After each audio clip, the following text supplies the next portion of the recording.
Thank you. आप में से जो लोग आ चुके हैं धन्यवाद।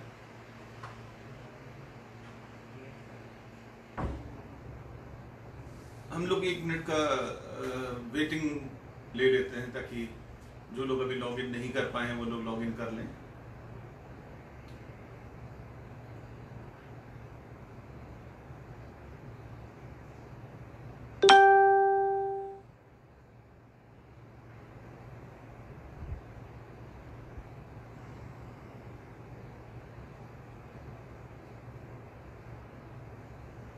तो मेरे ख्याल से हम लोग शुरू करते हैं। और हम में से जो लोग भी आ चुके हैं, अगर इन अच्छी बातों को, कुछ पॉजिटिव बातों को हम लोग अपने चाहने वालों को बताना चाहेंगे तो इस वीडियो को हम लोग शेयर कर सकते हैं, क्योंकि ये ऑप्शन हम लोग के पास हमेशा रहता है। तो दोस्तों,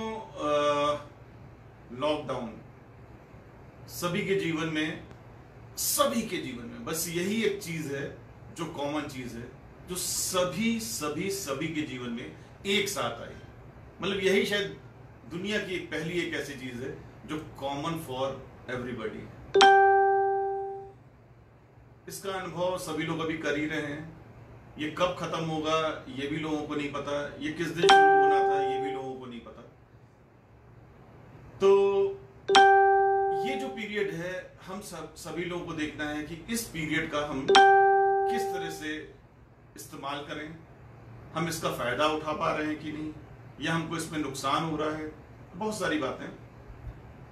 मेरी आदत हमेशा डाटा मुझे बहुत पसंद है।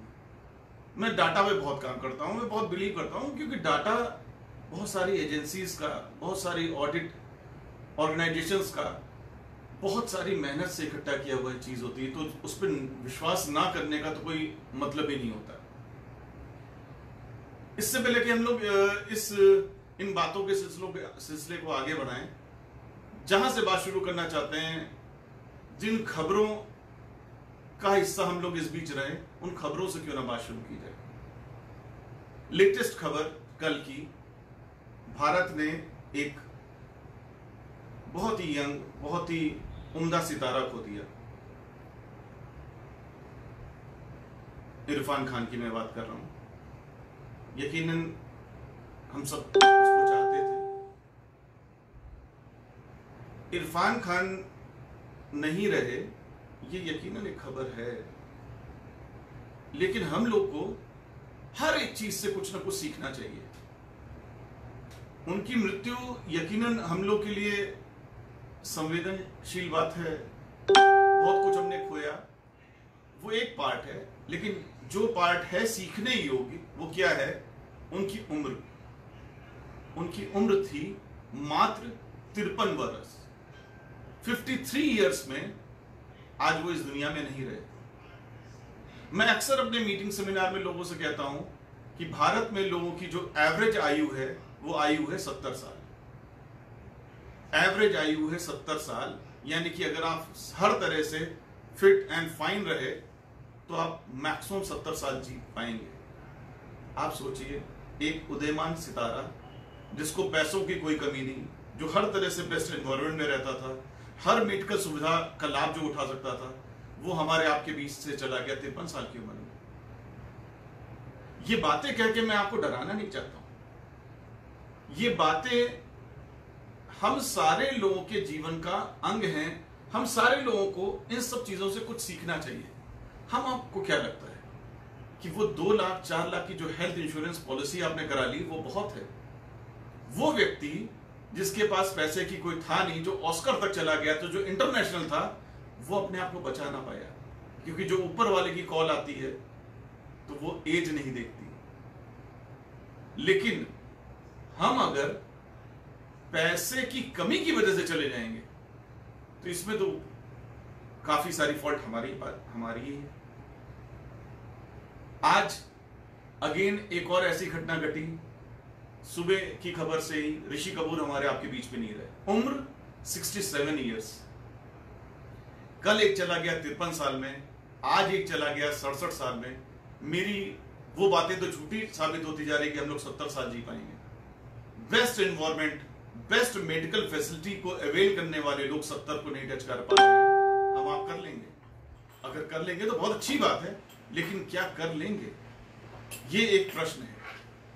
तो दोस्तों, बात हम लोग यहीं से शुरू करते हैं, और इत्तिफाकन इन्हीं बातों से रिलेटेड कुछ और बातें मेरे बहुत मन में रही, जिनको मैंने अपने कई प्रेजेंटेशन में लोगों से शेयर भी की। वो क्या बात थी? उसी बात का एक हिस्सा मेरे मोहल्ले का है। एक किस्सा, परसों मेरे घर के ठीक पीछे एक बुजुर्ग दंपत्ति रहते हैं, हस्बैंड वाइफ, दोनों के 2 बेटे हैं। भारत आज कितना भी एडवांस हो गया हो, आज भी बेटा होने पे जो खुशियां मनाई जाती हैं वो बेटी होने पे आज भी नहीं मनाई जाती। इतना खुल के भी नहीं आएंगे तो भी मन में तो कहीं है कि बेटा होना चाहिए। उनके 2 बेटे थे, बहुत अच्छी परवरिश की, बहुत अच्छी पढ़ाई। उसके बाद उन दोनों की जॉब लग गई दुबई। लॉकडाउन जैसे अचानक से अनाउंस हुआ तो इंडिया में लोग नहीं आ पाए अपने घरों पे, तो वो तो काफी दूर थे, तो दोनों के 2 बेटे नहीं आ पाए। और गजब का इत्तेफाक देखिए, परसों रात में दोनों हस्बैंड वाइफ को हार्ट अटैक पड़ा। मतलब ये तो बहुत इत्तेफाक की बात है कि दोनों को एक साथ कुछ प्रॉब्लम हो जाए। हार्ट अटैक पड़ा, मोहल्ले के लोग केजीएमसी लेके गए, वहां से उनको लारी रेफर किया गया। अच्छी ये बात रही कि कोई कैजुअलिटी नहीं हुई, दोनों लोग बच गए। लेकिन मेरे मन में वही सवाल जो वर्षों से चला आ रहा था, वो जब आंखों देखी जब घटना घटी है अपने घर के जस्ट पीछे, जो कि एक न्यूज का हिस्सा नहीं थी, तो फिर से वही सवाल मेरे मन में है कि क्या फायदा औलाद पैदा करने का, क्या फायदा ऐसी एजुकेशन का, क्या फायदा उनके ऐसे कैरियर का कि आज जब वृद्धावस्था में मुझे उनकी आवश्यकता थी तो वो मेरे पास में नहीं थे। Almost similar case Irfan Khan के साथ भी हुआ। शनिवार को उसकी मदर की डेथ हुई, लेकिन मदर रहती थी जयपुर में और वो रहता था बंबई में। तब वो हॉस्पिटलाइज नहीं था, लेकिन लॉकडाउन होने की वजह से वो नहीं जा पाया। ये हो क्या रहा है? आज लॉकडाउन में तो मैक्सिमम बच्चे अपने माँ बाप के साथ में क्यों अब साथ में आ गए? आज हम उसी घोंसले में क्यों आ गए जहां से हम उड़ गए थे? तो क्या आज हम लोग को ये सोचने का विषय नहीं है, ये शिक्षा, ये कैरियर, ये किस टाइप का कैरियर है कि हम नहीं रहे तो शायद हमको फूकने तक कोई ना आ पाए। इरफान अपनी मदर की अर्थी में नहीं जा पाया। जयपुर और बंबई के बीच में बहुत दूरी नहीं है। यहां तो बात सिर्फ जयपुर और बंबई की हो रही है, लोगों के बच्चे तो विदेशों में रह रहे हैं, यानी कि नॉर्मल स्थिति में तो नहीं आ पाते। कहीं लॉकडाउन में किसी को भी ऐसा हो पा रहा है तो वो तो कतई नहीं आ पाएंगे। 4 दिन पहले ही लखनऊ में एक क्षेत्र जिस जगह का नाम है निगोआ, अकेली माँ वहां रहती थी, बेटा रहता था बंबई में, लॉकडाउन में नहीं आ पाया, माँ की डेथ हुई, गांव वालों ने अंतिम संस्कार किया। मेरा बहुत अच्छा जिगरी दोस्त फैजाबाद में रहता था और उसकी मदर दिल्ली में रहती थी, अंतिम संस्कार में नहीं जा पाए।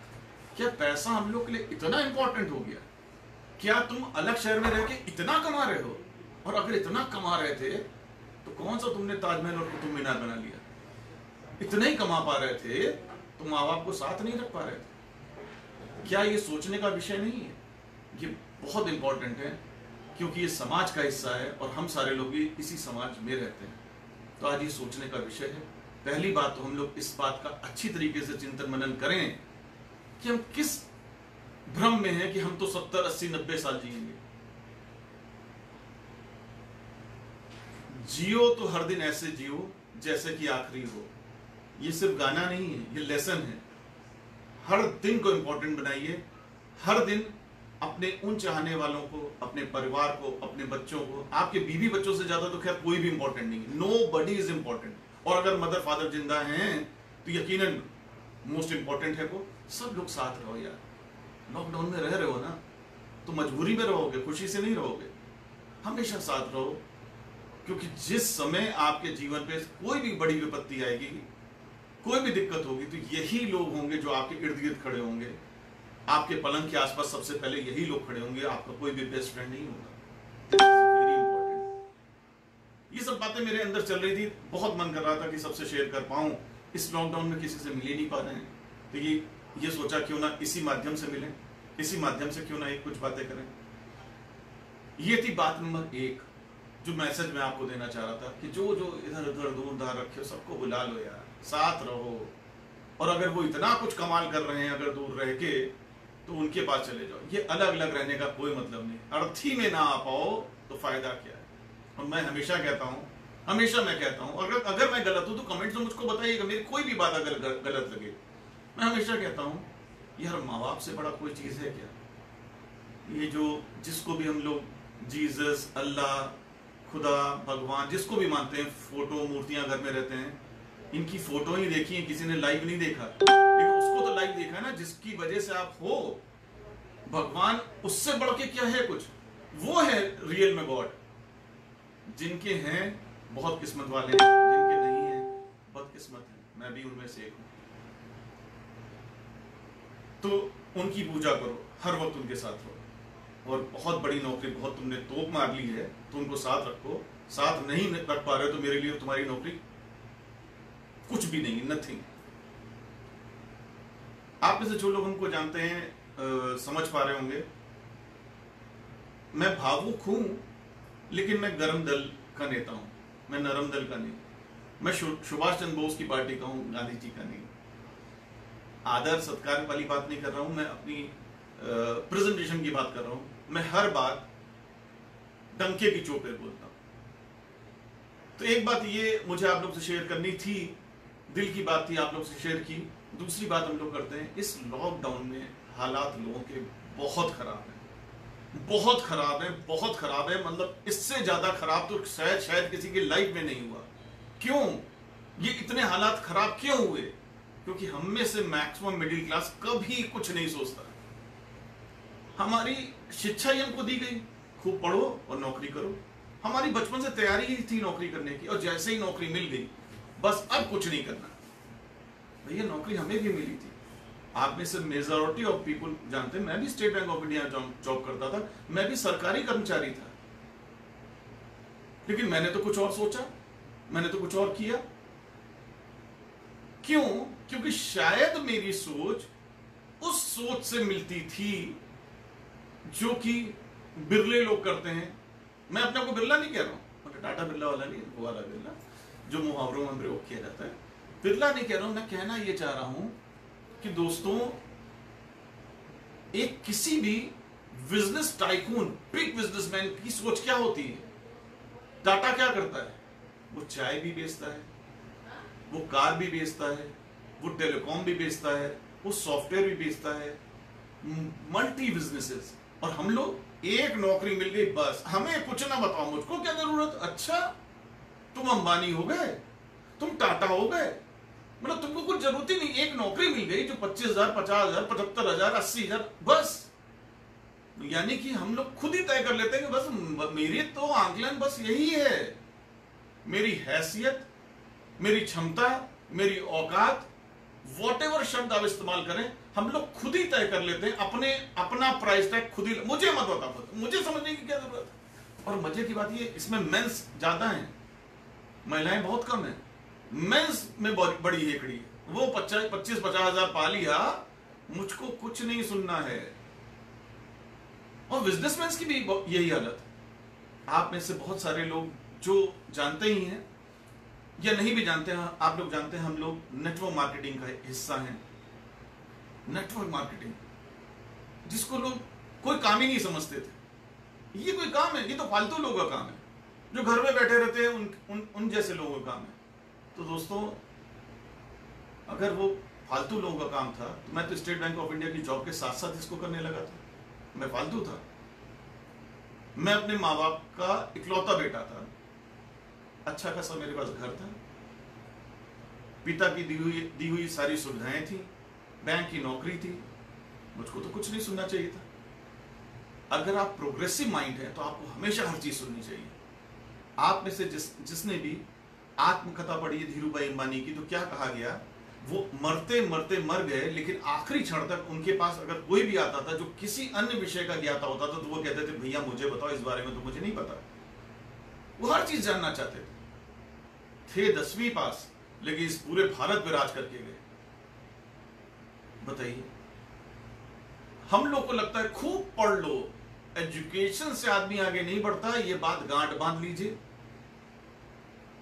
ये सारी चीजें कहने का मेरा ये कदापि मतलब नहीं कि एजुकेशन करनी नहीं चाहिए, ये मैं नहीं कह रहा हूं। लेकिन अगर हमको आपको लगता है कि एजुकेशन से हम आगे बढ़ सकते हैं, एजुकेशन से नहीं बढ़ते हैं।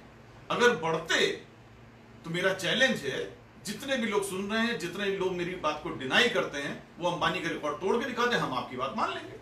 हम तो आज तक अंबानी की बात मानेंगे, जिसने प्रूव कर दिया वही सत्य है, और मैं इस पे जिरह नहीं करना चाहता। सिंपल, जिसने मैट्रिक नहीं किया था वो सचिन तेंदुलकर बन गया,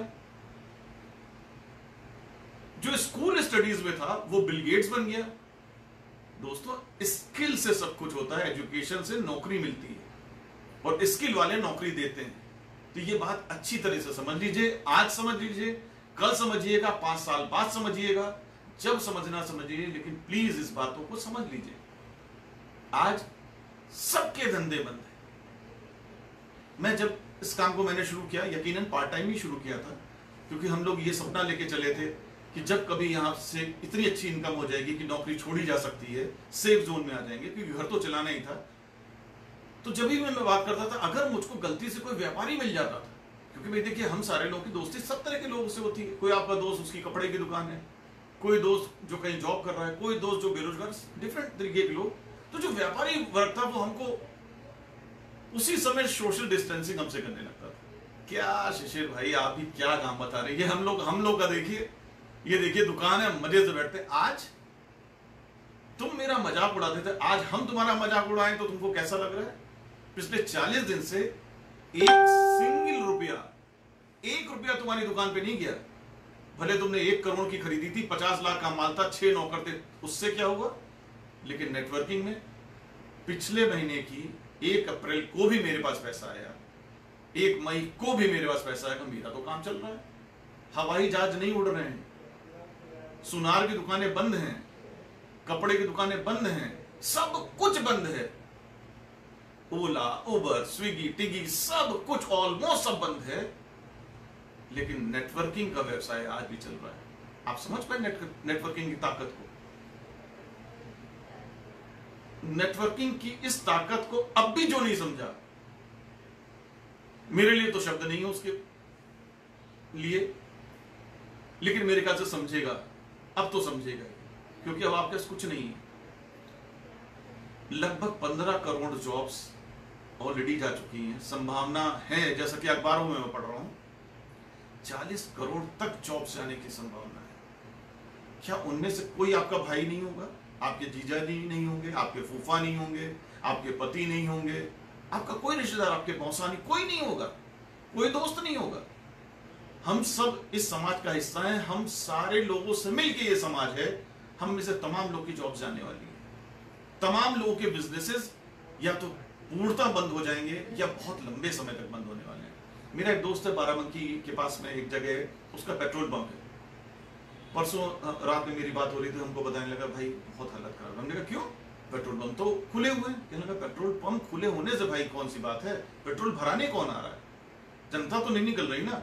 और मुझको, हम लोग को आदेश मिले भाई पेट्रोल पंप खोलना, क्योंकि आवश्यकता है, तो हमने पेट्रोल पंप खोले। तो यानी कि मैन पावर मेरी उतनी लगी हुई है, मेरे नौकर चाकर उतने ही हैं, मुझको तनख्वाह पूरी देनी है, लेकिन सेल नहीं है भाई।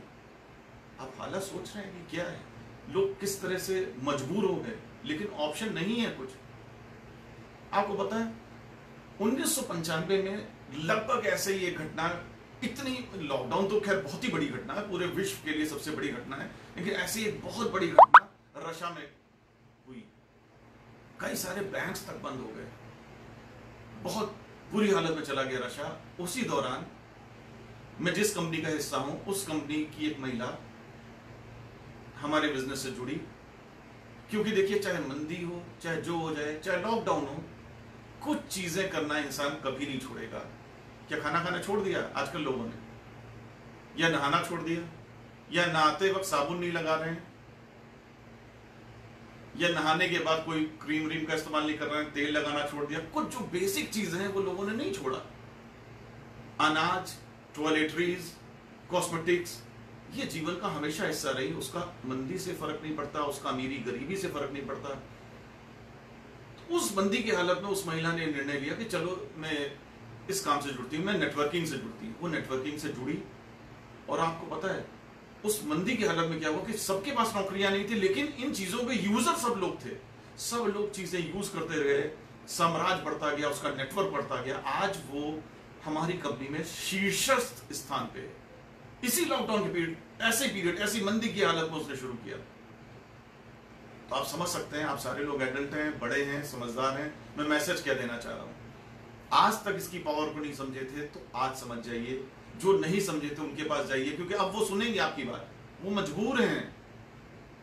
अच्छे दिनों में नहीं समझ में आया था तो शायद अब समझ में आ जाए, आएगा, अब समझ में आएगा। अमीनाबाद के कुछ व्यवसायियों से मेरी बात हो रही थी, उनमें से मेरे 2-3 दोस्त ऐसे थे जिन्होंने सच में मेरा मजाक उड़ाया, क्या आशीष भाई आप दौड़ते रहते हैं? तो हम कहते थे दौड़ते क्या रहते हैं, एथलीट थोड़ी ना 100 मीटर की दौड़ते हैं, ये फावड़ा लेके खुदाई करते हैं, हम लोग वो काम नहीं करते हैं। हम लोग बातों का बिजनेस, व्हाट इज नेटवर्किंग, सिर्फ अपनी बात को लोगों को बताना, जिसकी समझ में आ गया वो करता है, जिसकी समझ में आ गया वो नहीं करता, बस। तो यही तो करते हैं। तुम्हारी तरह दिन भर गद्दी पे नहीं बैठे रहते हैं, किस्मत के भरोसे नहीं रहते हैं कि इंतजार करते रहते हैं कि भैया ग्राहक आएगा आएगा आएगा, नहीं आया तो। अगर मैं गलत था तो तुमसे जब भी मैं पूछता हूं भाई धंधा कैसा चल रहा है, अरे भाई क्या बताएं, देखो बारिश इतनी दिनों से हो रही, ग्राहक आता ही नहीं, देखो गर्मी इतनी बढ़ रही, ग्राहक आता नहीं है, सर्दी इतनी बढ़ रही, ग्राहक आता नहीं है, जीएसटी बढ़ गया, ग्राहक। तुमने आज तक कहा कि भाई गजब का चल रहा है, इतने नोट आ रहा है कि बड़े मजा आ रहा है, कहा तुमने? तो ये भी नहीं कहते हो और हमको सलाह देते हो। आज मेरी सारे व्यापारी वर्ग की सलाह है, एक एक व्यापारी अपने घर की महिलाओं को साथ मिलाए, इस व्यवसाय के साथ जुड़े। आय करने वाली कोई भी चीज बुरी नहीं होती अगर वो लीगल चीज है, कोई भी काम बुरा नहीं होता, कोई भी काम छोटा है या बड़ा नहीं होता। लोगों ने छोटे छोटे काम को इतना बड़ा करके दिखा दिया। पूड़ी बेचने वाले ने इतनी बढ़िया पूड़ियां बेची कि लखनऊ शहर का वाजपेयी पूड़ी वाला हो गया, ये बताने की आवश्यकता है। कोई चाय वाला इतना फेमस हो गया कि उसकी चाय की दुकान शहर की प्रसिद्ध दुकान हो गई। कोई बिरयानी बेच के इतना बड़ा हो गया कि उसकी बिरयानी की दुकान की चर्चे पूरे देश में करे जाते हैं। तो किसी एक व्यक्ति का नाम लेने, लोग छोटे छोटे, इसलिए कोई भी काम छोटा या बड़ा नहीं होता। हमको आपको देखना है कि किसी भी काम को हम कितना बड़ा बना सकते हैं, और लोगों ने प्रूव करके दिखाया। तो क्या हम प्रूव नहीं कर सकते? हम बस वो छोटी मानसिकता, मैं 50,000 का आदमी, मुझको कुछ ना बताओ, मुझको 80,000 रुपए आते हैं, मुझको कुछ ना बताओ, बस हम अपना आंकलन कर लेंगे, हम अपने आप को रोक लेंगे, स्पीड ब्रेकर लगा देंगे? नहीं। तो दोस्तों, ये समय है सोचने का समय। आप में से मैक्सिमम लोगों को शायद पता भी नहीं होगा ये लॉकडाउन कब खुलेगा। अगर ये 2-4 महीने और चल गया तो क्या होगा? आप में से कल अगर कुछ लोग इलेक्ट्रॉनिक मीडिया का इस्तेमाल करते हैं, अगर आपने न्यूज सुनी होगी, बड़ी भयावह स्थिति, ऐसी स्थिति मैंने अपनी लाइफ में तो नहीं देखी। मैक्सिमम लोग अपना पीपीएफ अकाउंट से पैसा विड्रॉ कर रहे हैं।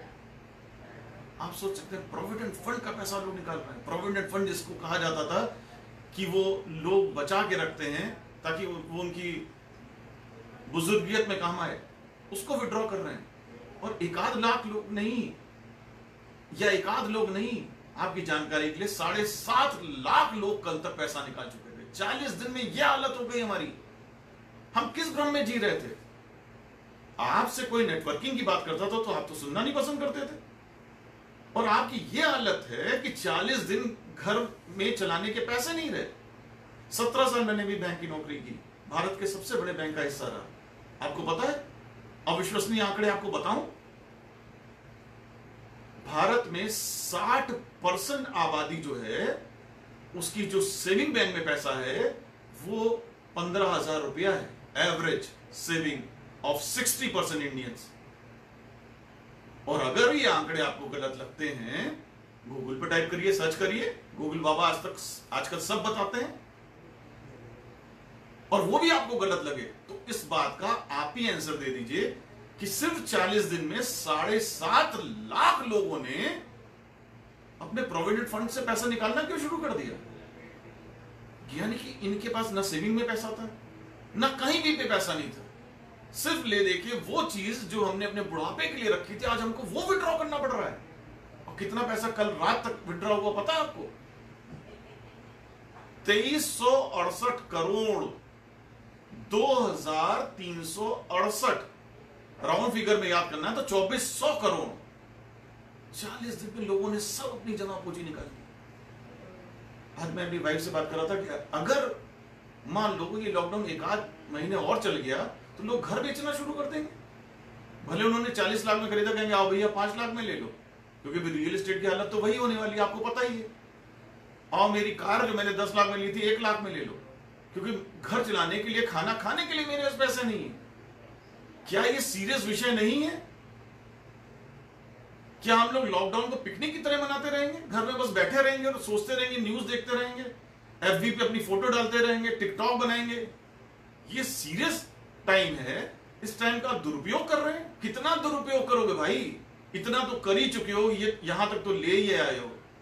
और अब एक बार और सोच लो, जब तुम्हारे जीते जी इस परिवार को चलाने की हिम्मत नहीं रही तो मान लो तुम नहीं रहोगे। और इस बात को क्यों नहीं मान ले रहे हो? कब किसका आखिरी दिन है वो किसी को पता? इरफान खान तिरमल साहब में चले जाएंगे, उनको पता था, सब सारे संसाधनों के बाद। आप नहीं जाएंगे, प्लीज ऐसा मत सोचिए। और ऐसा इसलिए बिल्कुल मत सोचिए क्योंकि आप जिम्मेदार हैं, परिवार की जिम्मेदारी आप पे। अकेले होते तो कोई दिक्कत नहीं, 53 में क्या 35 में चले जाइए, कोई बात नहीं। लेकिन वो बच्चे क्यों पैदा आपने किए, क्यों शादी की? और शादी कर ली, उस महिला को कुछ सिखा भी नहीं रहे। नहीं, तुमको कुछ करने, शक्तिमान है आप, तुमको कुछ करने की आवश्यकता नहीं, सुपरमैन है आप ऐसा क्या करके चले जा रहे हैं? आपके जीते जी तो हालत ये है कि 40-40 दिन में प्रोविडेंट फंड तक के पैसे निकालने पड़ रहे हैं, और आप मना करते हैं काम करने के लिए, काम करने के लिए। और महिलाओं को मैं बहुत आदर करता हूं, क्योंकि मैं जिस भी कंपनी से जुड़ा हूं, जो भी नेटवर्क मार्केटिंग के साथ का मैं हिस्सा हूं, उस कंपनी में 99% महिलाओं ने कमाल करके दिखाया। 99%। क्योंकि पुरुषों को तो बात ही नहीं समझ, वो तो शक्तिमान है, उनको तो समझ ही में नहीं आनी, वो तो सब कुछ उखाड़ लेंगे। 40 दिन में करके दिखा दिया। लेकिन फिर भी यकीनन आदर सारी महिलाओं के लिए नहीं, इन महिलाओं के लिए जो मेरे साथ में आई, जिन्होंने जिम्मेदारी ली और जिन्होंने करके दिखाया।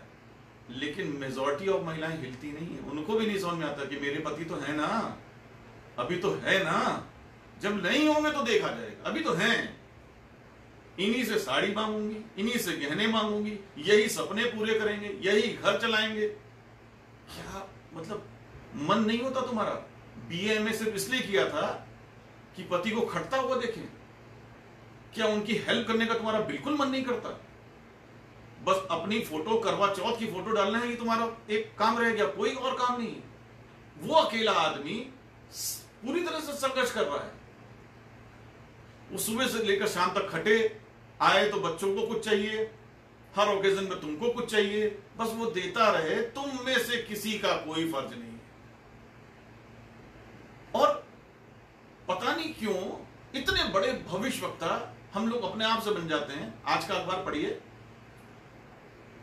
लखनऊ के पास में एक जगह है रामनगर, लखनऊ बाराबंकी के पास में, एक महिला ने 5 बच्चों को एक साथ जन्म दिया। ये हंसी की बात नहीं, ऐसा होता है। फराह खान के 3 बच्चे हुए, पता है आपको, ट्विंस होते ही रहते हैं। हम में से, आप में से अधिकतर लोग के जानने वालों में क्या होता है कि जैसे ही शादी का पहला साल हुआ, कुछ हुआ है कि नहीं, लेकिन बच्चा हुआ कि नहीं। इंपॉर्टेंट क्या है हमारे यहां? बच्चा जरूर होना चाहिए, या वो वेरी इंपॉर्टेंट। यही बच्चा जो दुबई में है और तुम्हारे हार्ट अटैक पड़ा, कोई पूछने वाला नहीं।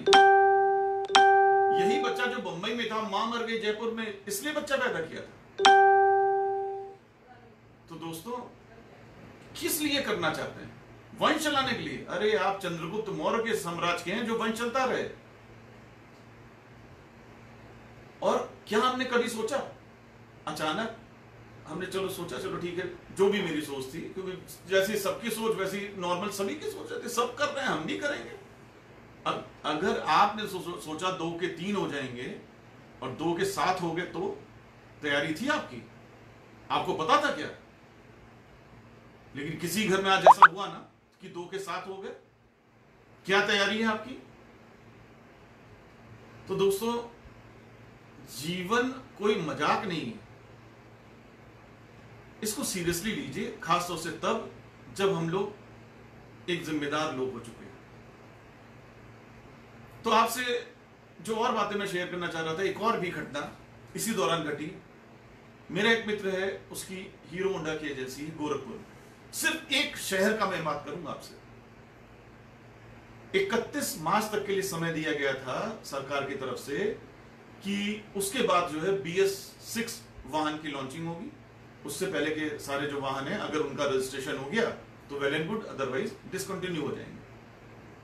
हर कंपनियों ने क्या किया, अपने डीलर्स को जो भी उनके पास बनी हुई गाड़ियां थी वो चेप दी, सब कैश डाउन पे, क्योंकि आजकल ऑटो इंडस्ट्री, ऑटोमोबाइल इंडस्ट्री बड़े संकट में चली रही है, तो सब कुछ कैश डाउन पे होने लगा। वहां पे भी उधार कुछ नहीं, सबने खरीद ली और थोड़ा डिस्काउंट दे दे के बेच रहे थे कि भाई हम आज तक बेच रहे हैं, उसका तो BS6 आ जाएगा। आप में से अधिकतर लोगों को ये बात पता ही होगी।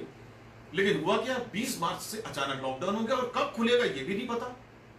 31 मार्च लास्ट डेट थी, लास्ट डेट आ गई। अब क्या करना था, अगर इन वाहनों का पंजीकरण तब तक नहीं हुआ, यानी कि रजिस्ट्रेशन, तो ये सारे वाहन बेकार।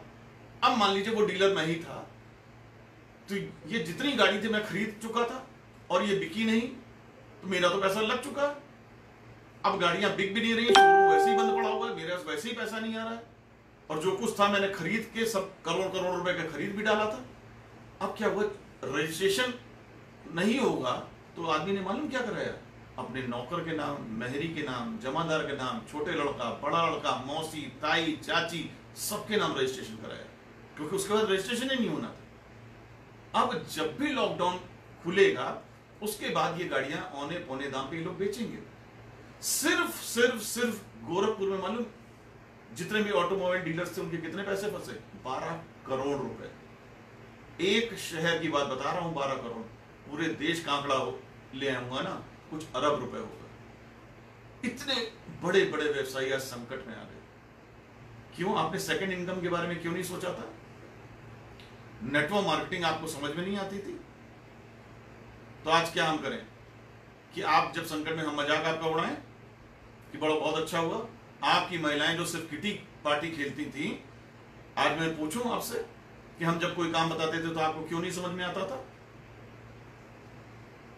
तो दोस्तों, हम आप जो भी मेरे नेटवर्क का हिस्सा है, आज वो सही समय है। एक एक आदमी से मिलिए, उससे कहिए कि क्या अब हम फिर से कभी कुछ ऐसा ना हो जाए, उसका इंतजार करेंगे या आज ही तैयारी कर लेंगे। क्यों हम कभी भी 4 पहिया कोई गाड़ी खरीदते हैं, उसमें सब कुछ नया होता है, उसके बावजूद हम देखते हैं उसमें स्टेपनी है कि नहीं। क्या शोरूम से बाहर आते वो पंचर हो जाएगी? नहीं ना। लेकिन अगर हो गई तो उसकी तैयारी हम रखते हैं। तो एक गाड़ी पंचर हो गई तो उसकी तैयारी हमने रखी, लेकिन एक बिजनेस अगर किसी तरह से इन हालातों में आ गया तो घर कैसे चलेगा, उसकी तैयारी नहीं रखेंगे, लाइफ की तैयारी नहीं रखेंगे, उसके लिए कोई स्टेपनी नहीं रखेंगे। गाड़ी बड़ी इंपॉर्टेंट है, लाइफ नहीं इंपॉर्टेंट है। और आज यकीनन फिर से समय आ गया है इन शक्तिमानों से पूछने का। वाइफ लोग पूछें, बैठो और मुझे बताओ कि क्या हमारी सेविंग है, कितना पैसा तुमने बचाया, कि कल को तुम नहीं रहे तो मेरा घर कैसे चलेगा, क्योंकि तुमने हमको काम भी तो नहीं कुछ करने दिया, मैं तो किसी लायक ही नहीं हूं, तुम्हारी सेविंग से घर चलना है, सब बताओ। लॉकडाउन में घर में खाली बैठे हो, ऐसे नहीं खाली बैठना, आपको बताना है मैं आपके जीवन का एक अंग हूं, मुझको सब जानकारी होनी चाहिए। लेकिन सिर्फ जानकारी नहीं, आज मैं हर महिला से कहता हूं, कृपया उठिए। ये BA जो आपने किया था ना, ये घर में मजाक काटने के लिए नहीं किया था, ये पनीर की सब्जी और पूरी तलने के लिए नहीं किया था। उसके लिए बहुत गरीब लोग हैं, उनको नौकरी दीजिए, 2-3 हजार में बर्तन मांजने से लेकर झाड़ू पोछा करने वाली तक मिल जाती है। आप क्यों वही 2-3 हजार वाला काम भी खुद करती हैं? उससे निकलिए, थोड़ा ऊपर सोचिए, कुछ बड़ा करिए। आप में काबिलियत है, हम आप इंसान हैं, मुझे पता है कि इस देश में पुराणों में, वेदों में जो लिखा है, मैं तो वही मानता हूं, आप भी वही मानते हैं कि हनुमान जी तक को उनकी शक्ति याद दिलानी पड़ी थी। तो आपकी शक्ति तो आपको याद दिलानी ही पड़ेगी। बहुत शक्ति आपके अंदर है, बहुत कुछ आपके अंदर है। आप जिस दिन चाह जाएंगी, आप कमाल कर देंगी। उस आदमी को अकेले मत छोड़िए। आपने 7 फेरे सिर्फ इसलिए नहीं लिए थे कि मैं घर में बैठी रहूंगी, शाम को जब उनके आने का समय होगा लिपस्टिक लगा के उनका इंतजार करूंगी और 1 कप चाय बना के दे दूंगी। आपकी कोई जिम्मेदारी नहीं। प्लीज जिम्मेदार बनिए, जिंदगी के हम सफर के सफर में भागीदार बनिए। तो बातें मेरे पास देखिए बहुत है, लेकिन बार बार मैं घूम फिर के जहां पे आऊंगा वो बात मैं हमेशा नेटवर्किंग पे आऊंगा, क्योंकि यही इंडस्ट्री है जो चल रही है। आप में से कुछ लोगों के लिए मेरे पास कुछ आंकड़े थे, वो मैं आपसे जरूर से शेयर करना चाहूंगा। वो आंकड़े मेरे पास ये थे कि यूएसए में ये इंडस्ट्री सुपर हिट है। इत्तिफाकन वही ये कंट्री है जिसने नेटवर्क मार्केटिंग इजाद की और पूरी दुनिया को दी। तो पता है यूएसए में ये इंडस्ट्री आज की तारीख में कितने की है? आज की तारीख में उसका व्यवसाय है 2,12,550 करोड़ का। 2,12,550 करोड़ का। और यूएसए की पॉपुलेशन कितनी है? 32 करोड़। जहां की पॉपुलेशन 32 करोड़ है वहां 2 लाख करोड़ से ज्यादा का व्यवसाय हो रहा है नेटवर्क मार्केटिंग का। अपने देश को का आंकड़ा ले लीजिए। हम लोग की प्रेजेंट टाइम में जो पॉपुलेशन है वो है लगभग 137 करोड़। और 137 करोड़ में जो लास्ट फिगर मेरे पास है वो है, हमने जो टोटल टर्नओवर किया है हम सारी कंपनियों ने मिलकर, वो लगभग 10,000 करोड़। हम 137 करोड़ कर रहे हैं 10,000 करोड़ का बिजनेस, और जो 32 करोड़ है वो कर रहे हैं 2 लाख से ज्यादा का बिजनेस। आप समझ सकते हैं कि ये आंकड़े हम लोग को हतप्रभ नहीं कर रहे हैं। ये आंकड़े हमको डरा रहे हैं, चेता रहे हैं, और हमको ये जागरूक कर रहे हैं कि अभी बहुत कुछ है करने के लिए, अभी हम बहुत बड़ा कर सकते हैं, इतनी संभावनाएं हैं। 2 लाख करोड़। मालूम है 2017 में दुनिया की 5वीं जो बिगेस्ट ऑडिट कंपनी है जिसका नाम है केपीएमजी, भारत सरकार ने उससे एक सर्वे कराया। उसने बताया कि सर ये इंडस्ट्री सबसे तेजी से बढ़ने वाली इंडस्ट्री है। 2025 में ऑटोमेटिक भारत जो है लगभग 65,000 करोड़ का व्यवसाय करेगा, जबकि अभी सिर्फ 10,000 करोड़ का किया। ये केपीएमजी ने एक रिपोर्ट दी भारत सरकार को। कैबिनेट मिनिस्टर रामविलास पासवान की अध्यक्षता में यह समिति बनाई गई। जब इस पे देखा गया, जब इसको इंडस्ट्री का दर्जा देना था, तो यह देखा गया कि क्या बात है। तो यह संभावनाएं बताई गई कि 65,000 करोड़ की इंडस्ट्री हो जाएगी 2025 में। ये उन दिनों की बात है जब सब कुछ सामान्य था। आफ्टर लॉकडाउन लोग कहते हैं ये इंडस्ट्री 65,000 करोड़ की नहीं, कुछ लाख करोड़ की हो जाएगी। आपको पता है मेरे पास ये आंकड़े हैं 2017 के, पूरी दुनिया में 14 लाख करोड़ का टर्नओवर हुआ 2017 में। पूरी दुनिया में नेटवर्क मार्केटिंग में 14 लाख करोड़ का टर्नओवर हुआ था 2017 में। और जब 2017 में 14 लाख करोड़ का टर्नओवर हुआ था तो 6 लाख करोड़ का पे आउट बटा था। हमारे आपके जैसे लोग जो इस इंडस्ट्री का हिस्सा थे उनके पास 6 लाख करोड़ रुपए आए थे। दोस्तों ये जो इंडस्ट्री है यही वो चीज है जो किसी भी व्यक्ति के लिए स्टेपनिंग साबित हो सकती है, शानदार कैरियर हो सकती है। क्योंकि हम मिडिल क्लास के पास बहुत सारे ऑप्शंस नहीं हैं पैसे कमाने के, बहुत चंद साधन हैं। ये वो साधन है जो मिडिल को अपर तक पहुंचा सकती है। बहुत सुंदर इंडस्ट्री। आप सोचिए अगर केपीएमजी की रिपोर्ट सही साबित हुई, उसके साथ में फिक्की की भी रिपोर्ट है, दोनों की रिपोर्ट सेम थी कि 65,000 करोड़ करेगी 2025 में। 2020 चल ही रहा है, अगले 4 साल के बाद, जो कि अब संभावनाएं, ये प्रेडिक्शन सब बदल गया, ये 1 लाख करोड़ को भी क्रॉस करने की संभावना है। तो पता है मार्केट में 40 से 50,000 करोड़ का पे आउट बटेगा। और वो कौन पाएगा? जो आज है और तब तक रहेगा। क्या हम डार्विन की थ्योरी को झुटला दें, सर्वाइवल ऑफ द फिटेस्ट? जो आज है और तब तक सर्वाइव करेगा, जो था और आज भी और तब तक रहेगा, उनमें से वो लोग होंगे जो इतने बड़े पे आउट का हिस्सा होंगे। तो क्या आप हैं उनमें से? तो हम हैं, हम सारे लोग हैं। नहीं थे तो आ जाइए, इस सुंदर इंडस्ट्री का हिस्सा बनिए। तो ये है संभावनाएं, और मैं चाहता हूं कि ये जो बातों का सिलसिला है हम लोग इसको बरकरार रखें, कुछ अलग अलग अंतराल में करें, अलग अलग दिनों में करें, वरना बहुत लंबा हो जाएगा। तो इससे पहले कि मैं पूर्ण विराम लगाऊं अपनी बातों पे, मैं आपसे एक बात और करना चाहता हूं कि पहली चीज, एक चीज पे हमेशा ध्यान रखिए, मेरा एक फेवरेट कोट है, वो है सक्सेस इज नेवर ओन्ड। सफलता खरीदी नहीं जाती, it is rented and the rent is due every single day. Success is never owned, ये खरीदी नहीं जा सकती। सक्सेस रेंटेड होती है, ये किराए पे है, लेकिन इसका किराया हमको हर दिन चुकता करना पड़ता है, हर दिन चुकता करना पड़ेगा, तब आप सक्सेसफुल हैं। और ये मेरी बात है, ये कोटेशन की बात है। क्या आज भी इंडियन टीम जब कहीं खेलने जाती है तो आपने नहीं देखा कि खिलाड़ी एक दो दिन पहले से प्रैक्टिस करते हैं? विराट कोहली कहते हैं मुझको क्या जरूरत है, मैं तो इतनी सेंचुरी मार चुका। नहीं, अगर मैं उस दिन भी प्रैक्टिस नहीं करूंगा तो मैं बेस्ट परफॉर्म नहीं करूंगा। और हम लोग को देखना होगा, हम क्या रेंट हर दिन पे कर रहे हैं? और नेटवर्क मार्केटिंग में अधिकतर लोग तो यही गड़बड़ कर जाते हैं, इसको फॉर ग्रांटेड ले लेते हैं। पैसा तो लगा ही नहीं, कुछ भी ज्वाइनिंग फीस ही कुछ नहीं थी। नहीं, हर दिन आपको उतना ही प्रयास करना पड़ेगा। Every day you have to pay the rent, तो हम कमाल कर सकते हैं। इस कोड को कभी मत ध्यान रखिएगा। आखिरी बात आज के सेशन की जो मैं करके बात खत्म करना चाहता हूं, वो बात ये कि दोस्तों, मुझे पता नहीं क्यों लगता है कि विपरीत परिस्थितियां लोगों से ज्यादा बढ़िया काम करा देती हैं, और सेल्फ मोटिवेशन से बड़ा कोई मोटिवेशन ही नहीं होता है।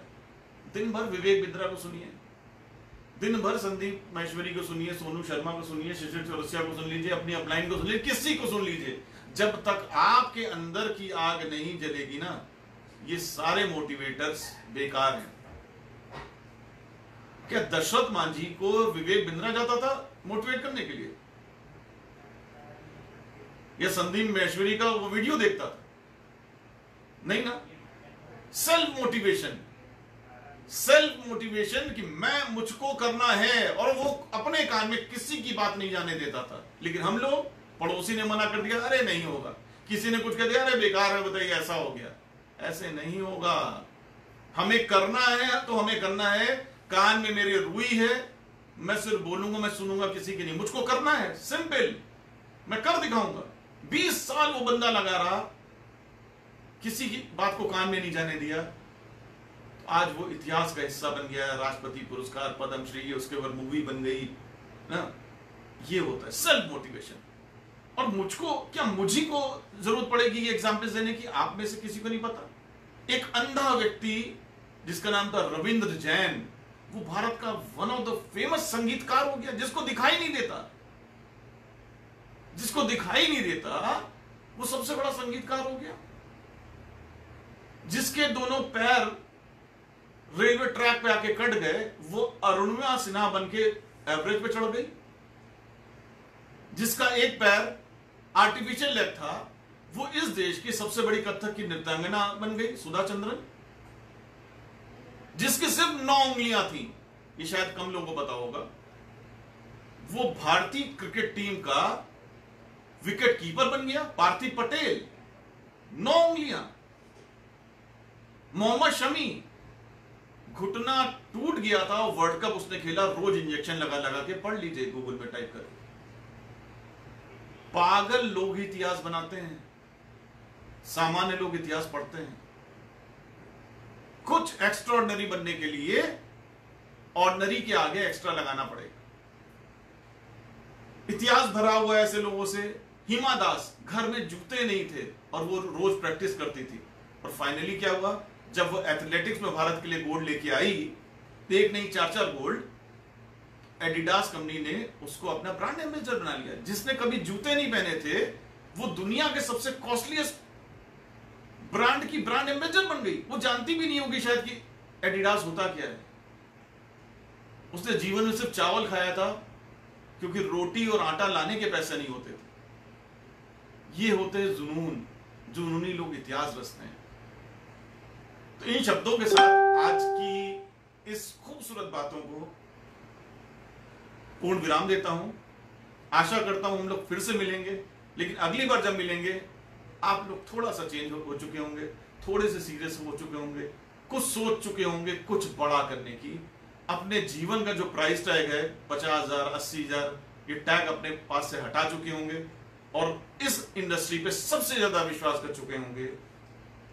Together we can. तो दोस्तों, कोई लक्ष्य मनुष्य के साहस से बड़ा नहीं, हारा वही जो लड़ा नहीं। थैंक यू, नमस्कार, शुभ दिन।